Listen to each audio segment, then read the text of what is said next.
There are 7 mindset shifts that quietly separate the men who build real wealth from the men who stay stuck grinding their entire lives. I am not saying this to motivate you. I am saying it because I have watched it play out the same way over and over for years. If you only understand these shifts intellectually, they will do nothing for you. But if you actually live them, they will change the direction of your life permanently. Let me be honest with you up front. If you are not already operating at a high level, some of what I am about to say might irritate you. That is not a problem. That is the signal. Shift 1, the inversion of identity. This one idea completely changes how you see money, work, and power. You have probably heard a version of this before. That is exactly the danger. People hear it, nod, and never actually change their behavior. The idea is simple. Be, do, have. Most people live it backwards.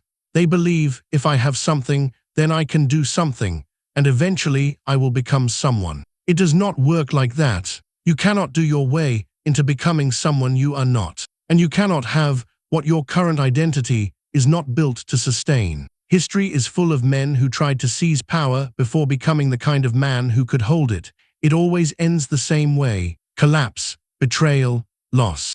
Everything worth having operates inside constraints. Time is a constraint, energy is a constraint, identity is a constraint. Anything worth becoming takes time to build. Anything worth keeping requires the version of you who can actually keep it. Most men try to rush the outcome while refusing to change the person. That is the mistake. The people at the top understood this early. Creation comes before possession.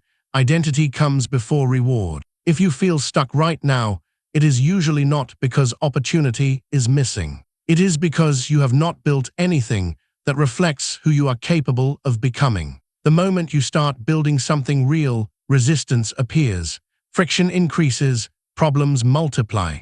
That is not a sign you are doing something wrong. That is proof you stepped into reality. Everything left alone decays. Order requires deliberate effort. This is where most people quit. They try for a few weeks. When results do not show up, they assume it does not work. What they do not understand is this. In the early stages of anything meaningful, results are invisible. Feedback is delayed. Recognition comes last. There was a stretch of nearly 2 years where I built something I believed in, and the world gave me nothing back. No money, no validation, no proof. Every single morning, I had to decide. Do I keep going based on who I am becoming, or do I quit because there is no evidence yet? That gap is where most people break, not from lack of talent, from lack of patience with themselves. Wealth is usually delayed compensation, payment for years of work that paid nothing except growth. The men who rise value time more than money. The men who stay stuck obsess over money and waste time without realizing it. Shift 2, the value ladder. Effort alone does not determine your outcomes. Value does, and value exists in distinct levels. At the lowest level, execution, you trade time and physical effort for a task completed, necessary work, respectable work, but it has a hard ceiling because your hours are finite. Above that, coordination, you stop doing everything yourself and start organizing people and systems. Power does not belong to the strongest, it belongs to the one directing the strength. This was hard for me to accept early on, because I was working harder than the people coordinating me and earning less. It felt unfair. It was not unfair, it was incomplete understanding. I was being paid for output, they were being paid for decisions, and one good decision before lunch can outweigh an entire week of physical effort. Above coordination, communication. You move people with words instead of time. You shape perception. A single conversation in the right room can create more value than hundreds of people working physically for a year. And at the highest level, imagination. You design the systems other people operate inside.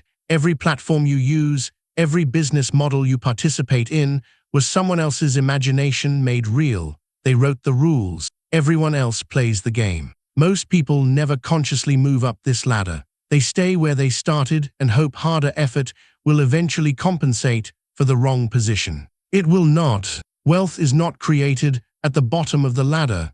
It is created above it. Shift 3, the leverage principle. It is easier to make a large amount of money quickly than it is to make a small amount slowly over decades. That sounds absurd at first, but look closely. Making small money slowly requires constant presence, constant effort, constant personal survival. Making large money quickly requires leverage, systems, and precision. One path scales exhaustion, the other scales impact. This idea feels unrealistic at first, not because it is wrong, but because accepting it forces responsibility. If it is true, then staying small is a decision, not fate. And most people would rather believe the system is rigged than admit they have been operating at the wrong level the entire time. Once this clicks, your standards shift permanently. What used to feel like decent money starts to feel inefficient, not because you became greedy, but because you finally see the trade-offs clearly.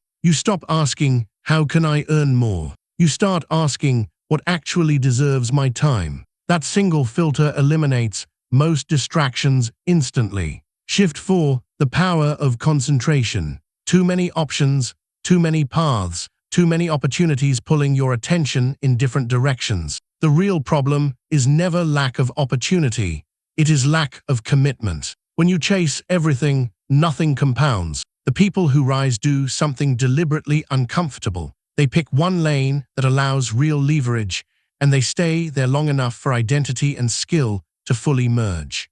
When that happens, it looks like overnight success from the outside. It is not. It is compressed time, paid for in advance through years of unseen focus. If you never consciously choose to move up the value ladder, life will lock you into whatever level you tolerate, not because you lack the ability to do more, because you never demanded more from yourself. Shift 5, capacity over cost. This belief sounds smart and responsible on the surface, which is exactly why it is so dangerous. The belief is, things are too expensive. Every time you say it, you shut down a possibility without realizing it. Here is the actual truth. Nothing is expensive. Things cost what they cost. The real question is whether you can afford it at your current level of capacity. When you say something is too expensive, you make the object the problem. When you say, I cannot afford this yet, you make yourself the variable. And that is uncomfortable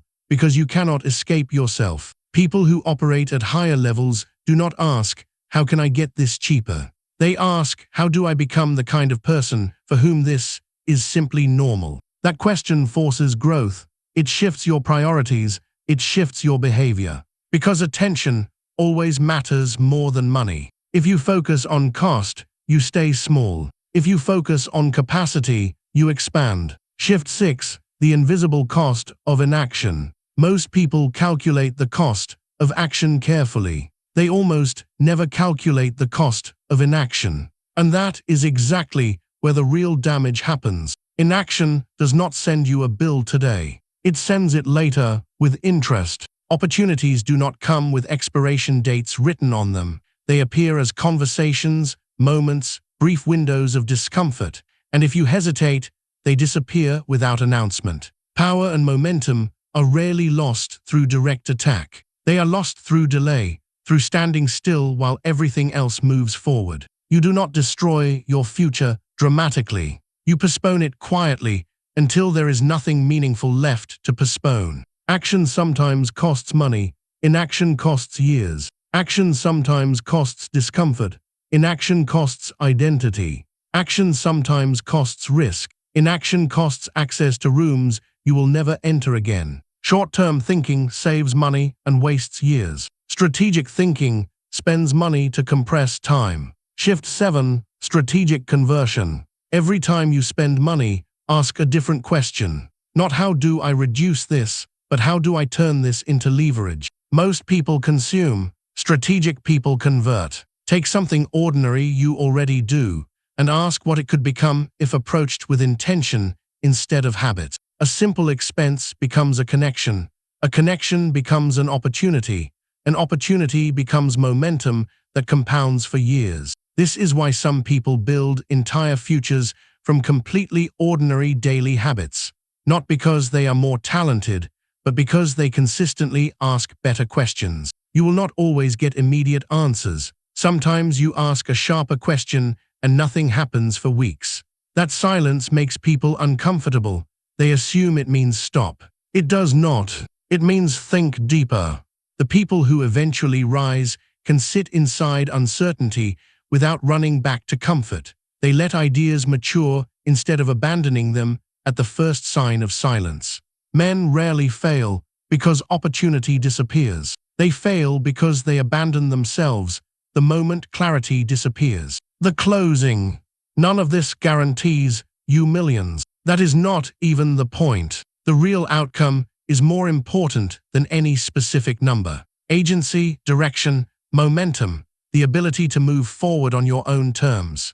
Most people never even get that, not because it is unavailable, but because they refuse to act until they feel completely ready. That moment of readiness rarely arrives on its own. Inaction feels cheap today, but it charges you later in lost time, lost confidence, lost opportunities you will recognize only when you see someone else living the exact life you once told yourself you would build. That bill always comes. So here is where I leave you, not with motivation, with a direct question. Where in your life are you carefully calculating the cost of moving forward while completely ignoring what staying the same is already costing you? You do not need a long answer.